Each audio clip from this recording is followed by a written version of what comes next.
Ectopic pregnancy. Ectopic গর্ভাবস্থায় ডিম্বাণু জরায়ু ছাড়া ফ্যালোপিয়ান টিউবে রোপণ করা হয়। এই কারণেই একটপিক গর্ভাবস্থাকে সাধারণত টিউবাল গর্ভাবস্থাও বলা হয়। একটপিক গর্ভাবস্থায় কিছু লক্ষণ দেখা যায়, সেগুলি হলো যোনিপথে রক্তপাত, পেলভিস বা তলপেটে ব্যথা, মাথা ঘোরা বা দুর্বলতা, নিম্ন রক্তচাপ, কাঁধে ব্যথা, এসব আরও অনেক লক্ষণ দেখা যায়।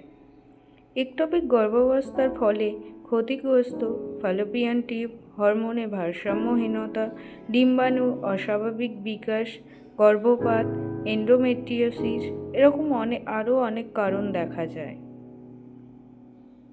এসব সমস্যার সমাধান পেতে আপনারা আসুন আমাদের দ্য ওম ফার্টিলিটি ট্রিটমেন্টে। এখানে কোনো রকম ওষুধ ইঞ্জেকশন ছাড়া ন্যাচারাল ট্রিটমেন্টের মাধ্যমে 3 থেকে 6 মাসের মধ্যে আপনার সমস্যার সমাধান পাবেন।